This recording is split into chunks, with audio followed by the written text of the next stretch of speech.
तो most of the time हमारे सामने ये रहता है कि हम अपने गोल्स को कैसे बनाएं, बिकॉज गोल्स आर समथिंग जो हमारे जीवन को एक दिशा देते हैं। तो इसके लिए एक ये खास तकनीक जिसे वूप तकनीक कहा जाता है, WOOP, that stands for wish, outcome, obstacle and plan. तो ये एक तरह की मेंटल स्ट्रैटेजी है, और इस मेंटल स्ट्रैटेजी को सबसे पहले गब्रियल ऑइंटिंगन ने जो है वो डिवाइस किया था। उन्होंने कहा कि हर इंसान के मन में जो सपने होते हैं, जो ड्रीम्स होते हैं, उनको कैसे हम एक्शनेबल गोल्स में कन्वर्ट करें। तो ये जो पूरा प्रोसेस है बहुत ही साइंटिफिक और कमाल की प्रक्रिया है। तो वन बाय वन हम इसके सारे स्टेप्स को समझते हैं, इसका पूरा स्टेप बाय स्टेप फ्रेमवर्क क्या है और ये कैसे काम करता है। Let's have discussion about that. तो सबसे पहले जिसे हम कहते हैं विश, कौन सी ऐसी चीज़ें हैं, ऐसी मीनिंगफुल चीज़ें, ऐसी चैलेंजिंग गोल्स जो आप अपने लाइफ में अचीव करना चाहते हैं। तो वो कहते हैं कि once we have clarity about, क्योंकि हमारे जो भीतर जो कोर इंटेंशन है जीवन को जीने की, जीवन को निर्मित करने की, जो क्योंकि हम सबके भीतर एक जीवन ऊर्जा है, और वो जीवन ऊर्जा जो है आने वाले भविष्य को वो क्रिएट करती है। और वो कैसे भविष्य को क्रिएट करती है? जब हम उसे इंटेंशनलाइज करते, इन मंशा के द्वारा, हम अपनी इंटेंशंस के द्वारा एक क्लैरिटी को प्रकट करते हैं। This is exactly what I am looking for in my life. तो सबसे पहला जो स्टेप है वो है अपने अपने ड्रीम्स को, मतलब अपनी अपनी विजुअलाइजेशन को, क्रिएटिव विजुअलाइजेशन को यूज़ करते हुए एक स्पष्टता अपने जीवन में लाना कि exactly what I am looking for. और इस विश के बहुत सारे डायमेंशंस हैं। तो इसको हम एक प्रार्थना की तरह से देख सकते हैं, इसको हम एक बहुत ही गहरे इमोशनल भाव के रूप में देख सकते हैं कि मैं अपने भविष्य में जो मेरा जीवन है मैं उसको कैसे देखता हूँ, भविष्य में मैं अपने परिवार के जीवन को कैसे देखता हूँ, समाज को, राष्ट्र को कैसे देखता हूँ। So what my wish is. तो ये जो पहला है, इसे आप विश कहिए, इसे आप ड्रीम कहिए, इसे आप डिज़ायर कहिए, ये पहला पड़ाव है। और इसके बारे में जो स्पष्टता है वो बहुत ज़रूरी है। बहुत छोटी उम्र में जब हम पेरेंट्स बच्चों के साथ डील करते हैं तो हम बच्चों को बोलते हैं कि तुम्हारे ड्रीम्स होने चाहिए। ओके, अच्छी बात है। और फिर हम बच्चों को ड्रीम्स देते भी हैं। तो जनरली जो जिस तरह के ड्रीम्स हम बच्चों को देते हैं, तो हम कहते हैं कि आपको डॉक्टर बनना है, इंजीनियर बनना है, चार्टर्ड अकाउंटेंट बनना है, और आपको जो है वो कोई स्पोर्ट्स पर्सन बनना है। और बहुत बार तो क्या होता है, पेरेंट्स ये ड्रीम नहीं देते पर बच्चे अपने आप को ड्रीम देते हैं, क्योंकि उनको लगता है ये ज़रूरी होता है देना। यहाँ जो हमसे सबसे बड़ी गलती होती है, सबसे बड़ी भूल होती है, उसको हमें पकड़ना चाहिए। ये जो विश है उसका जो सच्चा डायमेंशन है वो क्या है कि मुझे भविष्य में एक दिन एक सफल इंसान बन जाना है। ये विश जो है अपने आप में एक गहरी चीज़ नहीं है। मुझे एक बहुत सफल इंसान बनना है, मुझे एक बहुत अच्छा इंसान बनना है, ये अपने आप में सही पूछो तो विश है ही नहीं। ये एक क्यों नहीं है विश? क्योंकि हमको जीवन के साथ इसको कनेक्ट करना है। सबसे पहले हमको देखना है, जैसे बच्चों को भी हमको एज ए पेरेंट जो है इसके साथ कनेक्ट करना चाहिए। लेट्स से हमारा शरीर हमारे पास है, तो मैं अपने शरीर को आज से 5 साल बाद, 10 साल बाद, 20 साल बाद, 30 साल बाद, 40 साल बाद कितना हेल्दी देखना चाहता हूँ, कितना स्ट्रांग देखना चाहता हूँ, कितना परफेक्ट देखना चाहता हूँ। तो हम क्या करते हैं, कैसे विश करते हैं, कैसे हम अपने ड्रीम्स को बनाते हैं, कैसे हम अपने डिज़ायर्स को डिफ़ाइन करते हैं। तो सबसे पहली चीज़, लेट्स से हम हम अपने फिज़िकल बीइंग के बारे में सोचें।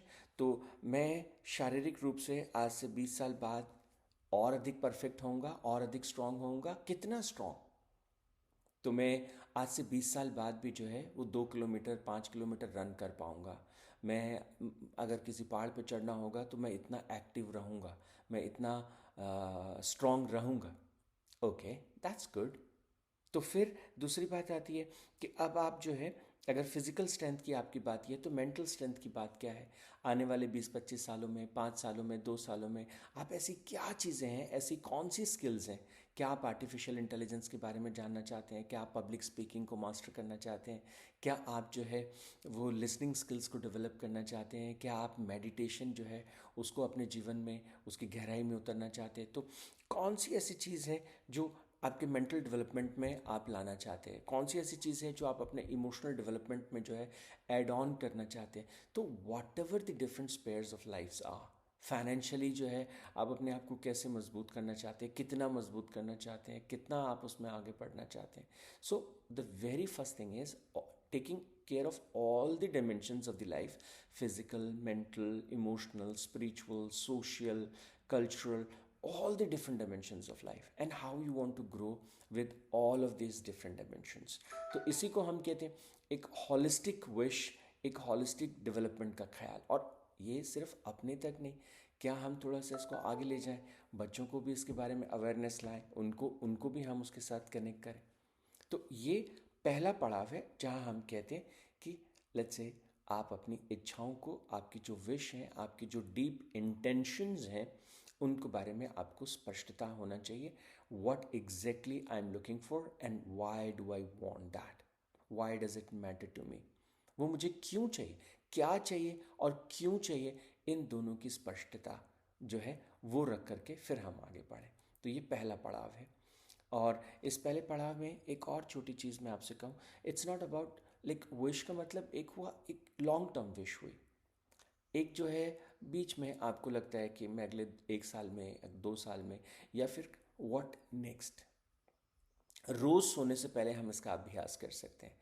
मैं अगले दिन को, कल के दिन को कैसे देखना चाहता हूँ, सुबह उठने से लेकर रात को सोने तक मैं अपने दिन को कैसा देखना चाहता हूँ। तो आप अपनी जो इंटेंशंस हैं उनके थ्रू आप अपने आने वाले दिन को इमेजिन करते हैं। ये जो पहला पड़ाव है इसमें आप कर क्या रहे हैं, आप स्पष्टता के साथ अपनी जो भावनाएं हैं, अपनी जो डीप इंटेंशंस हैं, उनको आप एक तरह से ब्रह्मांड को बता देते हैं, उनको आप जो भी शक्ति है उसे आप बता देते हैं। और फिर उस इंटेंशन के साथ जो है वो आप अपने दिन की शुरुआत करते हैं, या अपने वीक, महीने, या अपने साल की शुरुआत करते हैं। तो उस प्रोसेस में जाना ये पहला स्टेप है। दूसरा जो इम्पोर्टेंट स्टेप है, let's talk about that is called outcome. जब आपने विश किया और विश करके आपने कहा कि मुझे ऐसा चाहिए, मुझे एक परफेक्ट हेल्थ चाहिए, फिजिकल हेल्थ, लेकिन अब आपको ना उसको डिफाइन करना पड़ेगा, परफेक्ट फिजिकल हेल्थ का मतलब क्या है।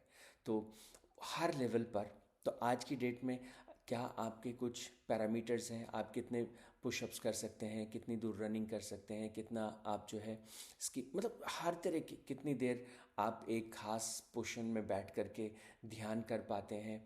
तो आसन के बारे में हर हर चीज़ का जो आज का आपका करंट लेवल है, आपका जो आज का आउटकम है, उस आउटकम को आप कहाँ और कितना आगे ले जाना चाहते हैं, उसके बारे में, एंड रिजल्ट के बारे में।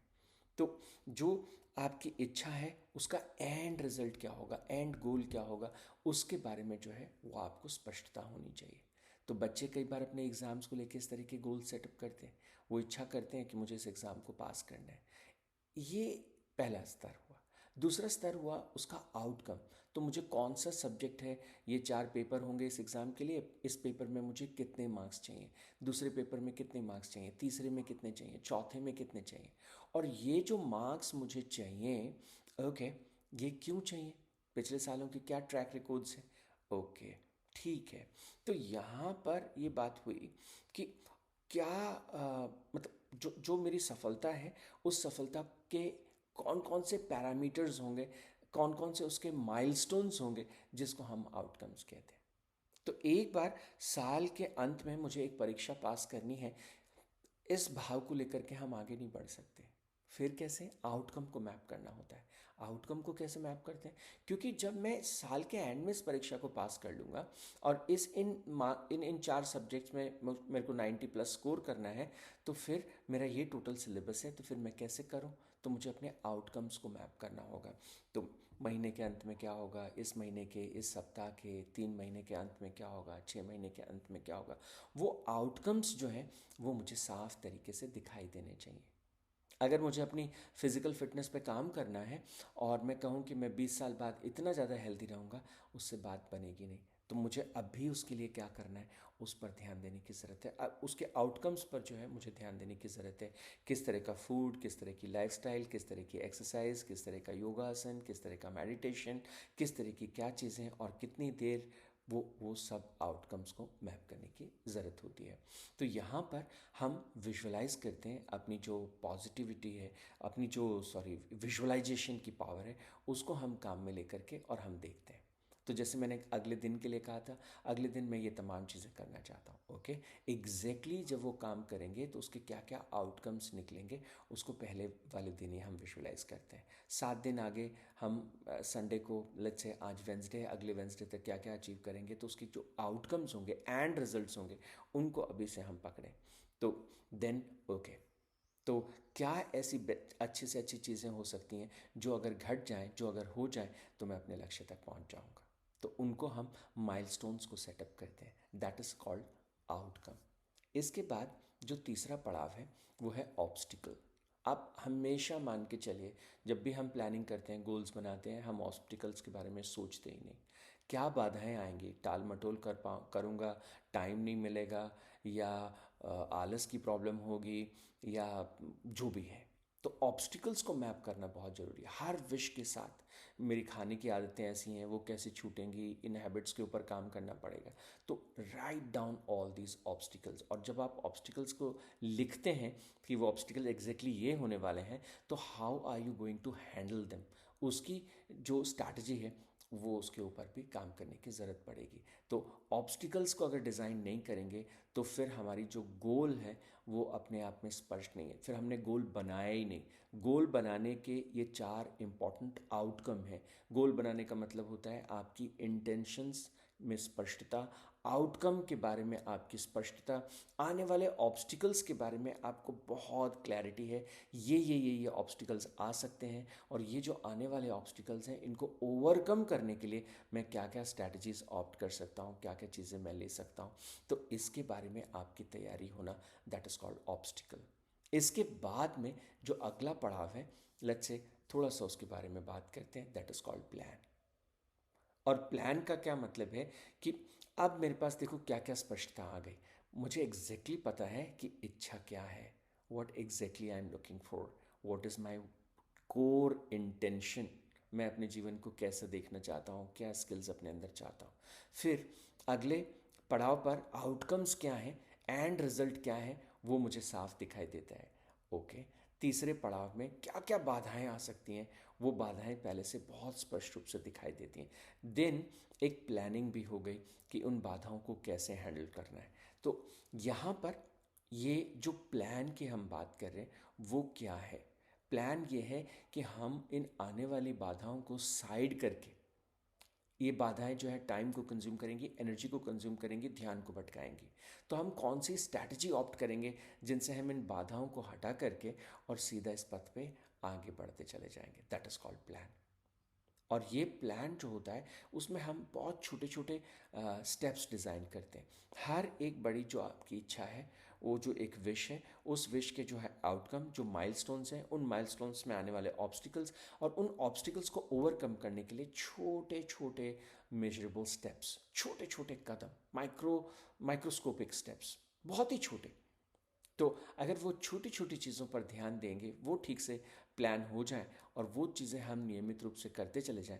जैसे एक छोटा सा एग्जाम्पल है, एक बच्चे को 1 साल बाद एक एग्ज़ाम को क्रैक करना है, लेकिन आज के दिन उस एग्ज़ाम को क्रैक करने के लिए मुझे क्या करना है, दैट इज़ कॉल्ड प्लान। इस सप्ताह मुझे क्या करना है, दैट इज़ कॉल्ड प्लान। और अगर मुझे इस बात की क्लैरिटी है कौन से ऐसे हैबिट्स होंगे जो मुझे उस लक्ष्य तक ले जाएंगे, then I I am very clear. तो मेरा प्लान जो है वो कंप्लीट हो गया।